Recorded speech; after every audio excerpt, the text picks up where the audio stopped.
네, 안녕하세요. 김영로 TV의 날짜 이야기입니다. 오늘은 1월 26일이 되겠습니다. 1월 26일은 이제 무슨 일이 있었나 하고 한번 살펴봤습니다. 그 우리나라가 이제 월남전에 참전을 했죠.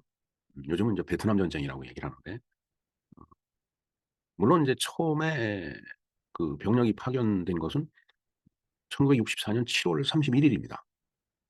그런데 이제 오늘은 그 전투 병력이 이제 파견될 수 있게끔 의회에서 병력 파견안이 이제 의결이 된 날이죠. 사실 이게 인제 2 차 이제 파병인데, 2차 파병도 이제 형식상으로는 이제 전투 병력이 아니죠. 왜냐면 공병단, 공병대 건설 지원단이 나간 거기 때문에. 근데 저는 여기에 인제 제 인제 혼자 생각이지만은 인제 '그런 노하우가 숨겨져 있다.'라고 생각하는 게, 처음에는 뭐 태권도 교관단하고 그다음에 뭐 이제 의료진이 인제 나가고, 이제 두 번째 인제 공병단을 내보내는 거예요. 근데 공병단은 사실 뭘 이렇게 가서 뭐 교량을 건설한다든가 아니면은 길을 닦는다든가 이렇게 공사를 하고 있는 와중에 베트공이, 예를 들어서 월맹군이 인제 공격을 한다. 방어 능력이 없잖아. 공사를 하다가 갑자기 뭐 불도저를 막 운전하다가 공격을 받으면 방어 능력이 없으니까 그 건설 지원단을 보내지만은, 어떻게 건설 지원단만 보내느냐. 최소한 그들을 경비할 수 있는 경비 병력으로 전투 병력이 좀 같이 가야 된다. 이렇게 돼서 형식상으로는 비전투 병력인 공병이 갔지만은 실질적으로는 인제 전투 병력이 같이 따라가는 이제 그런 효과를 인제 갖고 있었기 때문에, 제가 오늘 이제 전투 병력 의결안이 인제 통과가 된 날이다. 이렇게 인제 제가 말씀을 인제 드리는 겁니다. 처음부터 뭐 전투 병력을 내보낸다라고 하면은 뭐 야당이나 국민들이 '아이고 가서 젊은 애들 피를 흘리는데 그게 되느냐.' 뭐 이렇게 인제 그런 논리로 반대를 하면 선거 설득하기가 쉽지가 않거든요. 그런 의미에서 인제 의사나 그다음에 태권도 교관은 바로 인제 전투 영역 내에 들어 있지는 않으니까 안전하다라고 하지만은, 공병 지원단, 건설 지원단 같은 경우는 바로 인제 전투 지역으로 들어가서 길도 닦아야 되고 그다음에 다리도 건설해야 되고 뭐 경우에 따라서는 비행장도 닦아야 되고 그런 문제가 있으니까, 그래서 건설 지원단만 보내 갖고서는 자체 방어가 안 되니까 거기에 전투 병력이 뭐 1개 소대 내지는 1개 중대가 따라가야 된다. 이런 식으로 해서 전투 병력이 나가게 된 거예요, 실질적으로. 이제 그러면서 그게 어 어떻게 보면은 하나의 단계를 밟은 거라고 할까요? 3 차 파병에는 이제 실질적인 전투 병력이 이제 나가게 되죠. 바로 청룡부대가, 우리가 해병대라고 하게 됩니다. 뭐 그다음에 인제 뭐 백마 부대도 나가고, 그다음에 맹호 부대도 나가고, 좀 가서 뭐 여러 가지 전과를 많이 인제 우리 국군이 이 전 전과를 올렸는데, 아마도 그때 당시에, 우리가 6.25를 경험하고서 어 긴 시간이 지나지 않은 상태였기 때문에 전투 경험을 가진 지휘관들이 그때 당시에는 많았던 거죠. 근데 요즘은 뭐 참모총장이라고 하더라도 전투 경험이 없죠, 사실은. 아마 다시 이 전쟁이 이제 발발한다 그러면은 6.25 당시에 처음에 혼란스럽게 헤맸듯이 똑같은 현상이 일어날 거라고 보입니다. 근데 그러다가 인제 전투라는 상황에 인제 모두 적응하게 되면은 그때부터 인제 '제대로 된 전력이 나오지 않을까.' 이런 생각을 해 봅니다. 자, 그것은 뭐 알 수 없는 일이지만 그렇게 한번 추측을 해 봅니다. 자, 어찌 됐든 오늘 건설 지원단과 함께 갔던 전투 병력, 그래서 인제 "전투 병력이 최초로 나간 거다."라고 제가 말씀을 드리는데, 그걸 기계로 해서 인제 많은 인제 병력이 폭병이 되는데, 그야말로 그때 당시에 치렀던 우리의 월남전, 그것의 내용이 어떤 것인지 한번 알아보는 시간을 갖도록 하겠습니다. 자, 베트남전 파병에 대해서 한번 공부를 해 보겠습니다. 자, 우리나라 국군이 베트남전에 이제 참전을 했죠. 음 그 베트남 참전에 대한 요약을 간단하게 해 본다면은, 베트남 파병이라고 하는 것은 베트남 전쟁의 일부로서 베트남 전역에서 우리나라 군인들이 인제 활동한 것을 인제 이야기합니다. 기간은 1964년 9월 11 일부터 시작을 해서 1973년 3월 23 일까지 총 4 차례에 걸쳐서 인제 파병을 하게 됩니다. 이제 종료는 파리 평화 협정이 인제 있었죠. 결국은 인제 파리 평화 협정이 체결이 되고 난 다음에 음 월남은 이제 공산화가 됩니다. 월맹에 의해서 이제 접수가 되죠. 어, 파리 평화협정에 따라서 이제 우리나라 군대도 이제 철수를 했는데 이렇게 군대 철수하고 나니까 베트남의 병력만 갖고서는 월맹을 막아낼 수가 없었던 거예요. 쉽게 얘기해서 어, 뭐 월남의 이 실세들이 부패도 뭐 부패지만은 간첩도 엄청 많이 많아 이제 그 속에서 이제 있었던 거죠. 그러니까 뭐 전쟁을 해볼 수가 없는 겁니다. 아무리 좋은 뭐 무기를 대줘도 그냥 이제 자연스럽게 망가져 버린 거죠. 자, 이때 인명손실이 우리나라 군인들의 이제 인명손실을 얘기하는 거죠. 5,099명이 이제 전사를 했고, 그다음에 11,232명이 부상을 입었네요. 영어로는 사우스 코리아 인 더 비에트남 워.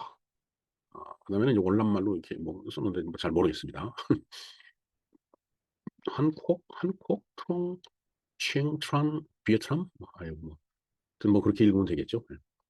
음, 한국의 파병 제안과 베트남 정부 및 미국의 요청에 따라서 행해진 우리나라 최초의 국군 해외 파병이다. 뭐 어떻게 보면은 단군 일에 가장 괄목할 만한 이 우리나라 병력의 파병이다라고 이제 보면 되겠습니다. 자, 파병 동의안이 이제 국회에서 가결이 이제 됐는데 1차는 비전투 병력으로 1964년 7월 31일 날 이제 있었고요. 그래서 이제 처음에 결의안에 따라서 비전투 병력인 의료진과 태권도 교관단이 월남에 간 것이 1964년 9월 11일이다라는 얘기예요. 그다음에 이제 다음에 2차 그 전투 병력이 1965년 1월 26일 날 이제 동의안이 가결이 바로 오늘이죠. 근데 제가 그 전투 병력이라는 데다 이제 밑줄을 긋고 이제 색깔을 조금 이제 입혀놨는데 사실은 저 때도 이제 비전투 병력이죠. 앞에서도 말씀드렸지만 공병단입니다. 건설지원단인데 건설지원단만 보내서는 되겠느냐. 그걸 경비하고 예를 들어서 이제 적으로부터 공격을 받을 때 방어할 수 있는 그 병력은 있어야 되지 않느냐 해서 이제 전투 병력이 나가게 되죠. 그러니까 한 단계 조금 수위를 놓친 거죠. 그다음에 이제 3차 파병 때는 이 기존의 전투 병력이 나갔는데 그래도 우리나라 군인들이 정말 잘 싸우고 더군다나 대한민국이 6.25 때 16개국이 참전해서 도와주고 뭐 상당히 많은 그 숫자의 나라가 뭐 이런저런 지원을 많이 해줬는데 국제사회 빚진 게 있으니까 우리도 가서 갚아야 되지 않느냐, 은혜를 갚아야 되지 않느냐라는 명분으로 이제 전투 병력이 이제 파병이 되게 됩니다. 그리고서 이제 최종적으로 다 돌아온 게 73년 3월 23일이다라는 얘기죠. 네. 대략 5만 명이 대한민국 군이 베트남에 상주하였고, 물론 그 이제 월남으로 파병이 되고 또 그다음에 이제 또 기간이 되면 이제 철수를 하고 뭐 이제 이걸 반복하다 보니까 어, 인원이 이제 들쑥날쑥하겠죠. 그러나 평균 잡아서 한 5만 명 정도는 상시로 거기에 있었다라는 얘기죠. 잘 보시죠. 이게 거의 10년입니다. 10년간 이제 그러니까 5만 명이 상주를 했다는 얘기는 10년간 연인원으로 보면은 뭐 상당히 많은 거죠. 자, 여러 차례 왔다 갔다 하며 장단기 치료한 우리 국군의 총합은 대략 30만 명이다라는 얘기가 되겠습니다. 한국이 공산 침략을 경험한 국가로서 아시아 지역의 안보와 자유 수호를 위한다는 명분이 있었으나 야당 인사인 윤보선, 장준화, 김준현 등은 국군 파병에 반대하는 부정적인 입장을 피력했다. 뭐 이건 당연한 얘기죠.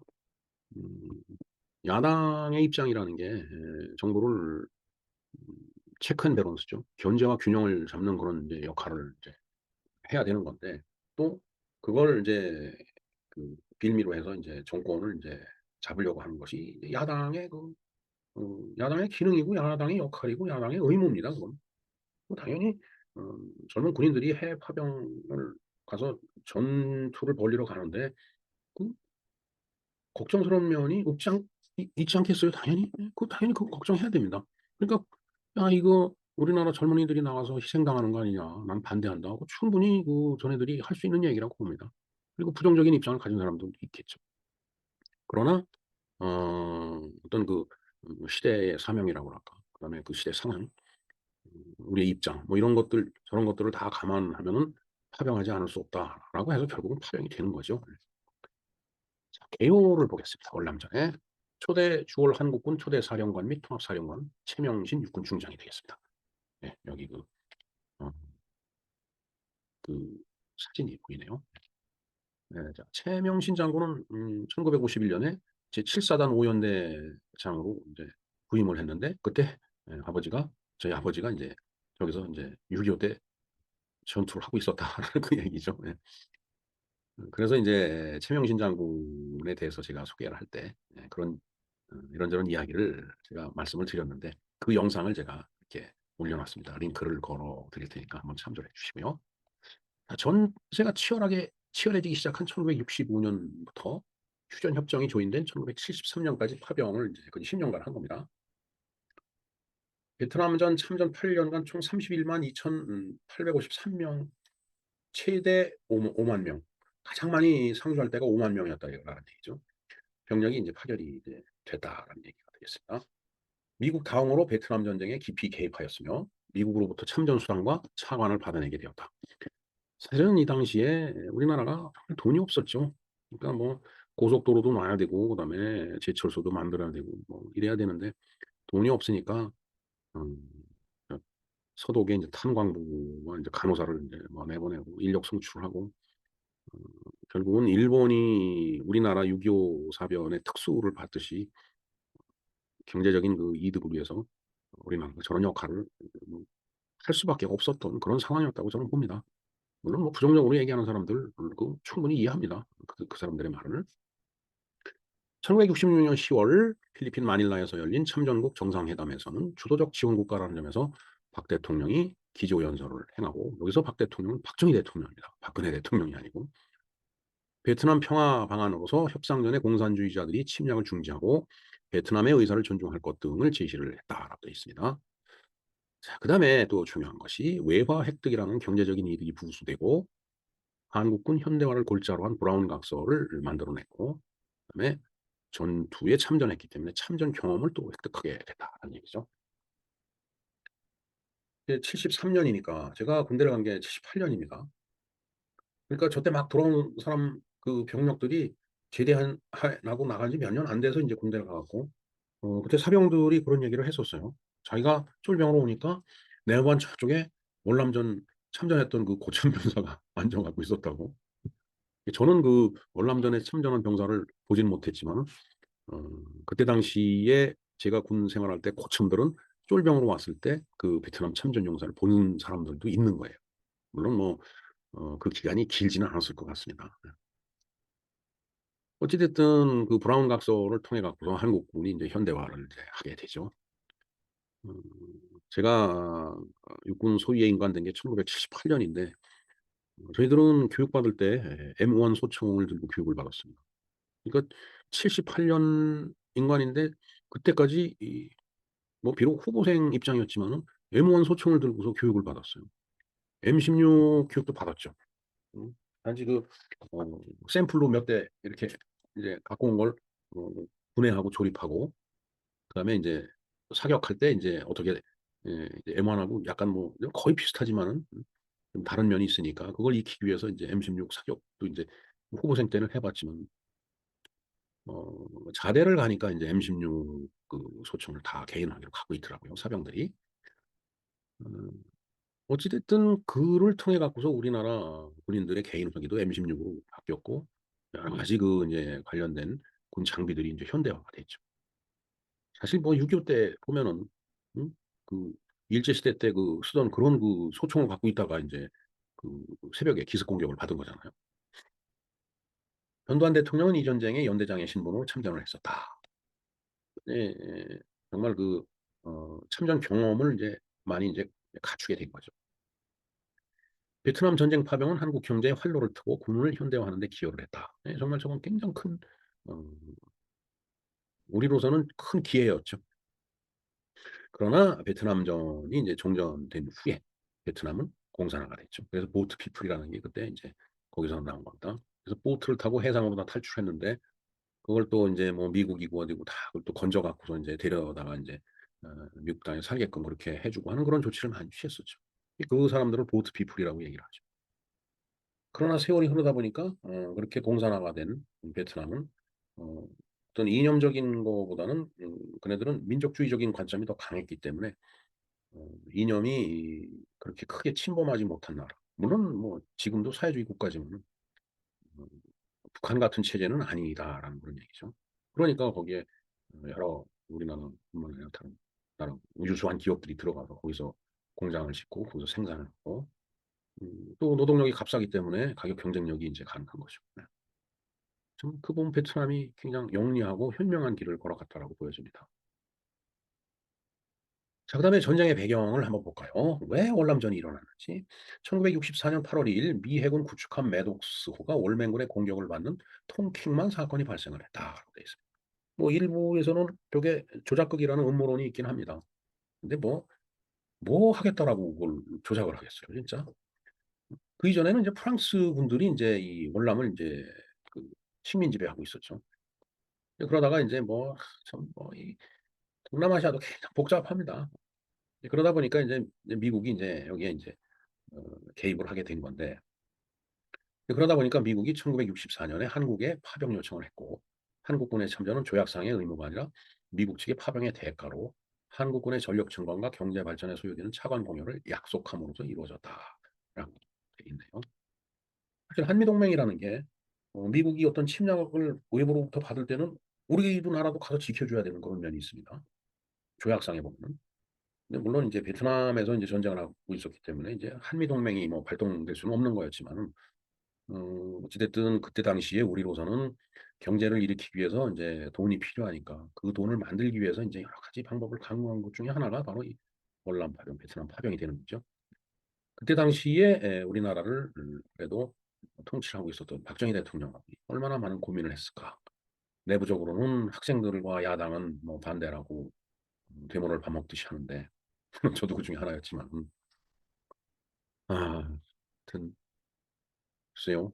참, 정말 그 당시를 살고 갔던 우리 아버지 세대 고생 많이 했죠. 자, 미국이 한국군을 참전시킨 이유는 일차적으로 미국 내에서 광범위하게 일고 있던 반전 여론을 무마시키고 사실 뭐 미국도 이거 엄청난 소모전이잖아요. 그러니까 미국 내에서 그때 또 히피 문화가 막 그냥 창궐할 때인데 음, 비틀즈 뭐 이런 친구들이 와서 뭐 이매진 이런 노래나 하고 있고 무정부주의자 같은 그런 노래 그런데 빠져 있었던 그 미국의 젊은이들이 그걸 왜 가서 전쟁을 해야 되나? 음? 그 반전 데모가 막 일어나죠. 그리고 그 뒤에 나온 영화들 뭐 람보 같은 걸 보면은 그 이 전쟁의 트라우마가 또 미국 젊은이들한테 미친 그 영향이 악영향이 굉장히 컸던 건 사실입니다. 자, 어찌됐든 미국군의 봉급의 3분의 1 수준인 한국군을 전선에 투입함으로써 전비 절감을 기하자고 한 계산을. 그러니까 참 미군을 동원하기 위해서는 어떤 일정량의 이제 그 비용이 필요했는데 그 3분의 1 수준이면 한국군은 가능했다는 얘기죠.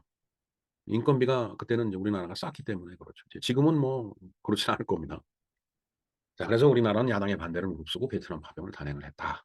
네, 이것이 그때 당시 정치 지도자의 어떤 음, 고뇌 어린 결정 아니었을까 하는 생각을 해봅니다. 물론 뭐 이 행위 자체를 그 반대하는 정치 세력들이 많이 있는 거 잘 압니다. 네. 그들의 심정을 이해 못하는 것도 아니에요.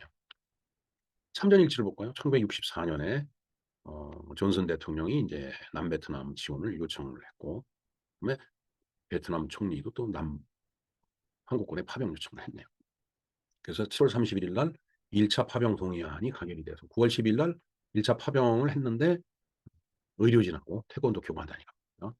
그다음에 1월 26일 바로 오늘 2차 파병 동의안이 가결이 됐는데 그래서 3월 16일 날 건설 지원단이 나갑니다. 비둘기 부대라고 그랬죠. 네, 기억이 납니다. 이 1차 파병단 나갔을 때는 큰 기억이 없는데 2차 파병단 나갔을 때부터는 저 기억이 확실히 있어요. 비둘기 부대라는 그 명칭이 있었기 때문에.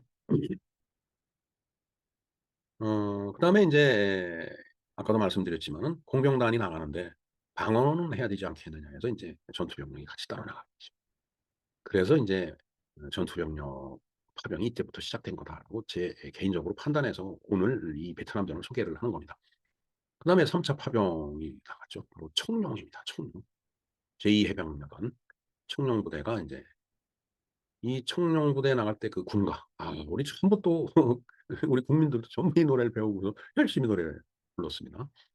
그다음에 이제 맹호사단, 수도사단, 맹호부대, 맹호부대 용사들아 하는 그 군가가 있습니다. 그때 다 외웠습니다. 66년에 이제 4차로 백마부대가 나가죠. 이 백마부대가 구사단입니다. 그리고 10월 달에 66년 10월 달에 21일 날 박정희 대통령이 남베트남을 방문을 하네요. 그다음에 이제 70년대 들어서 이제 철수를 이제 하기 시작을 하네요. 그러면서 결국은 73년에 어, 그 파리 평화 협정이 이제 완결돼서 발효가 되면서부터 전부 다 철수를 했죠. 그러면서 사실 이때 그 완전하게 철수 못한 외교관들이 있었죠. 그 외교관들은 상당히 오랜 기간 동안 거기에 그 이제 에, 잡혀서 그 수감이 돼 갖고서 고초의 세월을 보낸 것으로 알고 있습니다. 자, 파병 현황을 볼까요? 1차 파병. 이제 외과 병원이니까 의료진이 나갔고, 그다음에 태권도 교관이 이제 나갔습니다. 2차 파병, 통킹만 사건이 발생하면서부터 이제 본격적인 미국이 이제 군사 개입을 하면서 전쟁이 확대가 된 거죠. 그리고 이때 당시 이제 북폭이라는 게 있었습니다. 그 밀림을 그냥 완전히 폭탄을 퍼붓는 거죠. 어렸을 때지만은 이 북폭, 오늘 미국이 베트남을 베트콩 월맹 지역을 북폭한다 하는 그 뉴스를 본 기억이 납니다. 그래서 이제 건설 지원단이 이제 이때 나가고, 3차 파병이 이제 실질적인 전투 병력이죠. 네. 모두가 전투 병력이 이때 나가고, 이때 이제 브라운 각서가 체결이 돼서 우리나라가 많은 어, 지원을 받고 현대화를 시키죠. 우리나라 군을. 이때 이런 노력을 했기 때문에 지금 K방산 우리가 얘기를 하지만 어, 그것이 다 이루어질 수 있었던 거죠. 더군다나 이때 이제 ADD라는 것을 만들어서 정말 국방과학연구소죠. 우수한 인력들이 여기 들어가서 많은 그 우수한 무기를 만들어낸 게 오늘의 결과입니다. 자, 4차 파병이 또 이제 이렇게 있었네요.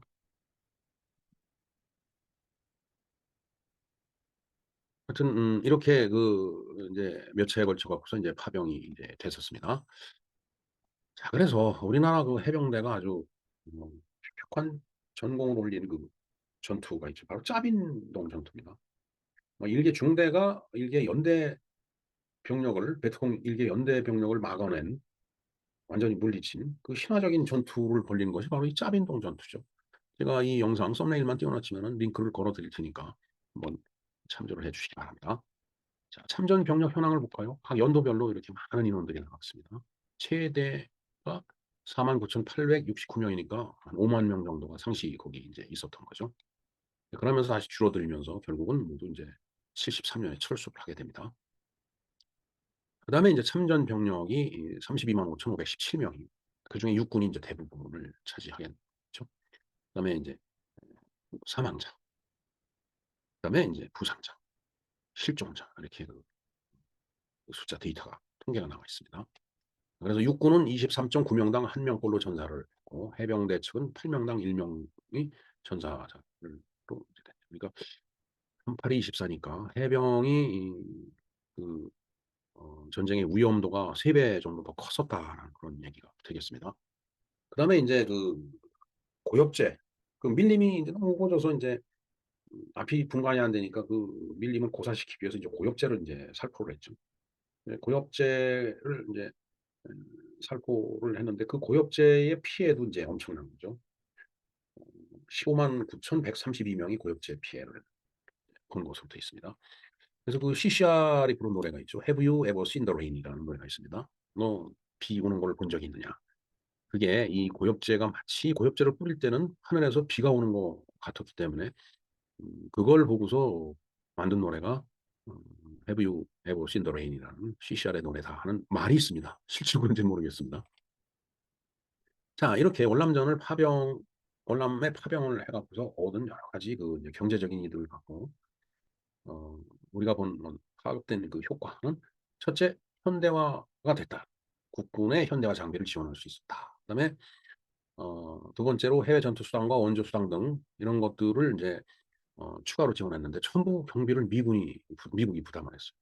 그래도 미국 젊은이들을 어, 그 파병하는 것보다 비용이 적게 들어갔기 때문에 미국은 뭐 충분히 그 이제 부담을 할 수 있었을 거라고 봅니다.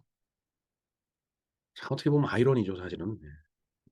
야당 지도자들이 왜 우리 젊은이들의 피를 흘리게 만드느냐라고 하는 말도 틀린 말은 아닙니다. 충분히 동의합니다, 그게. 하지만 어, 먹고 살 길을 찾기 위해서 어느 길을 택할 거냐. 이건 그 시대를 통치하고 간 정치 지도자의 그 몫이라고 보고. 그래서 그분이 내 죽은 다음에 내 무덤에 침을 뱉으라고 얘기를 했잖아요. 정말 침을 뱉을 정도로 지금 상황이 더러우면 가서 침을 뱉으세요. 뱉고 싶은 사람. 아마 없을 겁니다. 자, 동자금을 정부는 경공업 육성에 투자를 했고 수출 장려 정책, 국토 개발 사업에 충당을 했다. 그다음에 경부고속도로의 건설 지원금, 그밖에 경제개발 차관을 또 제공받아서 많은 투자를 일으킨 거죠. 그 투자를 일으킴으로 인해서 경제가 활성화되고 거기서 월급을 받아서 생활을 하면서 국민 생활이 향상이 되고 그렇게 번 돈으로 또 그 차관 얻어온 거 갚고 이러면서 우리나라의 부가 늘어나는 거죠. 그것이 바로 오늘의 대한민국의 씨앗이 된 거예요. 그러니까 어, 단군 일의 엄청난 이 사건을 나쁘게 폄하할 필요는 없다고 저는 봅니다. 자, 그다음에 이제 국교 회복일이죠. 아까도 그 이제 외교관들 얘기를 잠깐 했었는데 이 와중에 그런 그 이제 외교관들이 고초를 겪은 사건도 있었다라는 얘기죠. 어찌됐든 종전이 되고 그때 사이공이죠. 지금 호치민시인데 그게 이제 함락이 되니까 이제 대사관이 철수를 해야 되겠죠. 월남에서 75년입니다. 92년에 다시 음, 20년은 아니지만 한 17년이 지난 다음에 양국이 연락 대표부를 또 이제 설치를 하는 걸 합의를 봅니다. 그때는 이제 베트남도 변화된 거고 우리나라도 변한 거죠. 92년 12월 달에 외교 관계를 수립해서 이제 대사관이 설치가 되네요. 그다음에 1998년에 김대중이 베트남을 방문하여 양국의 불행에 대해서 사과를 했다. 그다음에 2001년에 양국의 포괄적인 동반자 관계를 선언했다. 그다음에 2004년에 노무현이 베트남을 방문해서 호치민 묘소에 헌화를 묵념을 했다. 2009년에 이명박이 국가유공자법 개정 과정에서 베트남 참전 유공자들을 한국전쟁 유공자와 동일하게 대우하기로 결정을 했다. 예. 국교가 회복이 이제 되면서 저런 또 변화가 대한민국 사회에 있었다라는 말씀을 드립니다. 자, 전쟁에 참전한 평가를 볼까요? 베트남전 참전의 대가로 한미 외교의 강화와 일제 통치와 6.25 사변 이후에 기근과 고아의 나라로 인식되던 나라가 타국이 전쟁에 대규모 파병을 할 수 있을 만큼 성장했다는 등 국제사회 지원으로 연명하는 나라로 인식된 우리나라에 대한 국제사회에 대한 인식을 변화시키는데 크게 기여했다. 그렇죠. 우리 정말 원조를 받고 살던 나라가 음, 남의 나라를 위해서 대규모 병력을 파병할 정도로 성장했다라는 걸 보여줄 수 있었던 그런 큰 의미가 있습니다. 자, 그러면서 이제 베트남 참전을 함으로 인해서 우리나라가 본 경제적인 이득이 되겠습니다. 이 단위가 100불이니까 100, 1000만, 10만, 100만, 1000만, 2억 3천만의 그 어, 달러를 받아가고 1억 9천 달러가 본국으로 송금이 되고 뭐 거기서도 먹고 살아야 되고 또 이제 용돈도 써야 되니까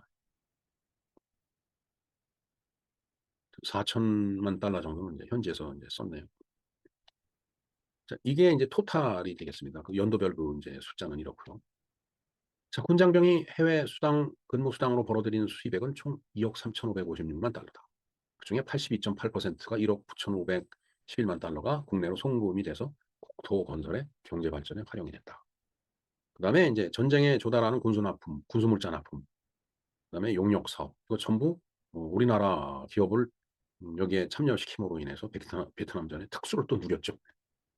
한진이라든가 이런 이제 기업들이 이때 다 성장을 한 거죠. 또 한진을 보면은 지금 이제 칼이 대한항공이죠.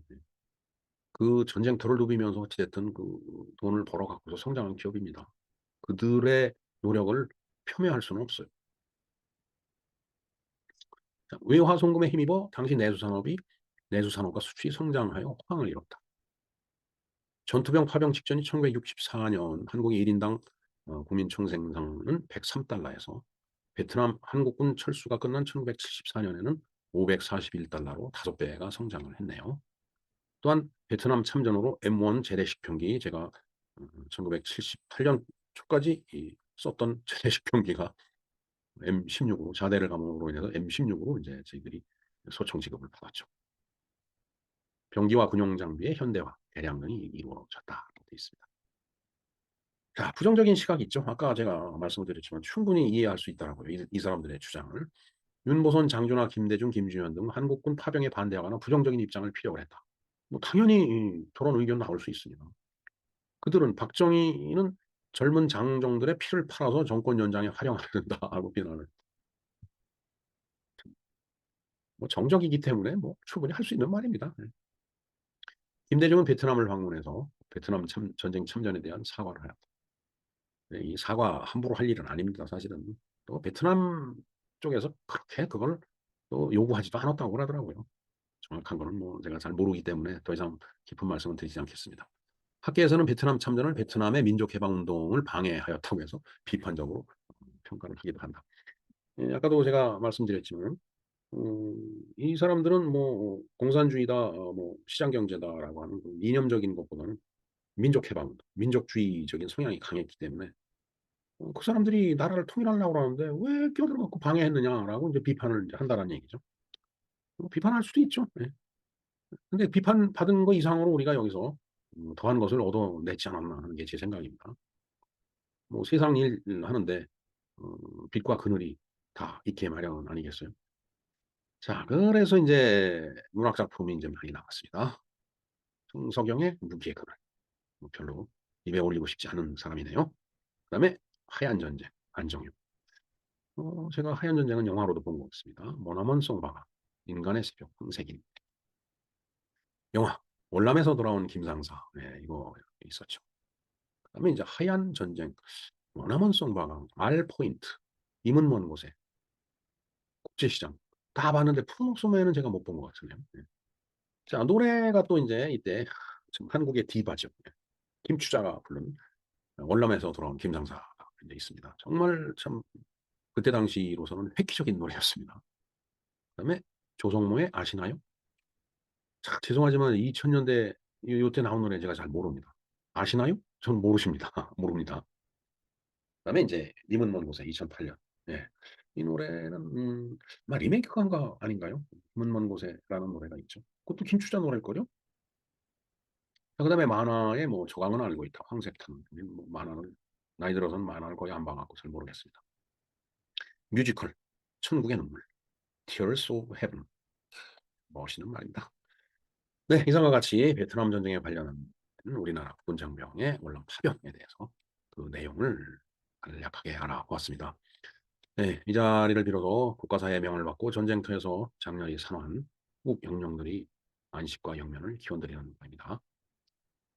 자, 연탄불 위에 있는 주전자에 물이 끓면 수증기가 이제 나오듯이 결국 전쟁이라고 하는 것도 힘의 흐름입니다. 그 힘이 통제되지 않을 때 어딘가 한 군데서 터지는 그런 현상인데 이건 지극히 평범한 자연현상이에요. 힘의 흐름입니다. 언젠가 쿠데타 역시 힘의 흐름이라고 얘기했듯이 전쟁도 힘의 흐름이에요. 즉 물이 끓지 않게 하든지 물이 안 끓으면 넘치지 않을 테니까요. 아니면은 아무리 끊어도 튀어나오지 못하게끔 튼튼하게 에워싸면 되겠죠? 그럼 되잖아요. 그게 그게 결국은 전쟁을 억제하는 방법이고 힘이 되지 않나 이런 생각을 해봅니다. 결국은 힘이에요. 어린아이들이 골목에서 싸움을 해도 그 대장이 되는 애가 있잖아요. 힘 좋은 애가 대장이 되는 겁니다. 힘 있는 애한테 힘 없는 애는 두드려 맞게 돼 있습니다. 근데 물론 힘 있다고 마구 휘두르면 또 틈이 생기죠. 그 틈을 파고드는 사람이 또 이제 뒤집어 엎을 수가 있죠. 예, 예. 뭐 우리나라 힘을 꾸준히 길러왔죠. 그러나 그에 못지않게 그 반대되는 세력도 힘이 커졌다는 게 요즘의 느낌입니다. 하여튼 그런 것들을 제어할 수 있는 그런 힘을 또 우리가 더 충실히 열심히 길러야 되겠다라는 말씀을 드리면서 김영론 TV의 날짜 이야기를 여기서 마치도록 하겠습니다. 감사합니다.